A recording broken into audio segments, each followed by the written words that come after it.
Praise the lord. ఈరోజు దేవుని వాగ్దానము కీర్తనలు 18వ అధ్యాయం 29వ వచనం. నీ సహాయము వలన నేను సైన్యమును జయించెదను, నా దేవుని సహాయము వలన ప్రకారము దాటెదను. ప్రియ సహోదర సహోదరులారా, మనకు ఎవరి సహాయం ఉండాలంటే ప్రభువు సహాయం మనకి ఉంటే ఎటువంటి సైన్యము మన మీదకు దండు వచ్చినా ప్రభు మనకు తోడై అన్ని విషయాల్లో మనకి సమకూర్చి జరిగిస్తాడు. ఇక్కడ దావీదు భక్తుడు అంటూ ఉన్నాడు, నేను ఎన్ని శ్రమలు వచ్చినా ఎన్ని దండు నా మీదకి వచ్చినా అన్నిటిలో నాకు జయముంది అని దావీదు తన ప్రభువుని కొలుస్తూ ఉన్నాడు.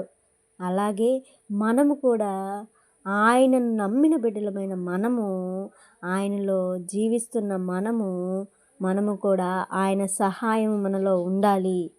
ఆయన సహాయం లేకపోతే మనకేమీ లేదు. కనుక మనము కూడా ఆయన సహాయం పొందుకోవాలంటే మొదటిగా ఆయనలో జీవించాలి, ఆయనలో నడుచుకోవాలి, ఆయన చెప్పిన ఆజ్ఞలో గైకొనాలి. కనుక అట్టి జీవితాన్ని, అట్టి కృపను ప్రభు మనకి ఇవ్వులాగున, ప్రభు మనకు తోడై సహాయం చేయలాగున ఈ రోజంతటిలో ప్రభు మీకు తోడై సహాయం చేస్తాడు. గనుక మొదటిగా నమ్మిక ఉంచి ప్రభువును ఆరాధించాలి, ప్రభువును స్తుతించాలి.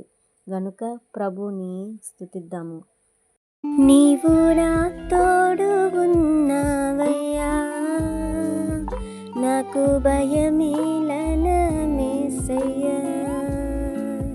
నీవు నాలోనే ఉన్నావయ్యా, నాకు దిగులేలనమేసయ్యా,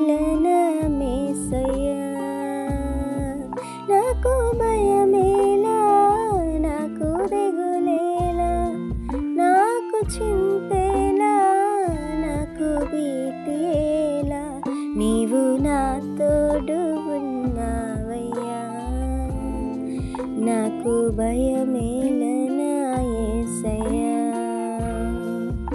ప్రార్థన. పరిశుద్ధుడా, నీకు స్తోత్రాలయ్యా. ఈ దినమును నేటి వాగ్దానాన్ని ఇచ్చిన గొప్ప దేవా స్తోత్రాలు.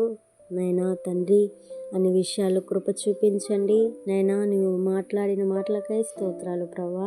నువ్వు వాగ్దానం చేసిన విధంగా నీ సహాయము మాతో ఉంటుంది తండ్రి. అయ్యా, ఉంది కాబట్టి మేము అన్ని విషయాల్లో జయం పొందుతూ ఉన్నాము ప్రభువా. అయ్యా, నీకు స్తోత్రాలు. నీవే అన్ని విషయాలు కృప చూపించండి. మా ప్రియులు పని బాటల్లో తోడుగా ఉండండి. వాళ్ళ రాకపోకలంతటిలో నీ కృప దయచేయండి. నీకు స్తోత్రాలయ్యా. అయ్యా తండ్రి, అనేక మంది విని అనేక మంది వాగ్దానుసారంగా మంచి విశ్వాసము కలిగి నీలో జీవించే కృపను ప్రతి బిడ్డకు అనుగ్రహించమని వేడుకుంటూ నజరేయుడైన యేసుక్రీస్తు నామమున ప్రార్థిస్తున్నాను తండ్రి. ఆమేన్.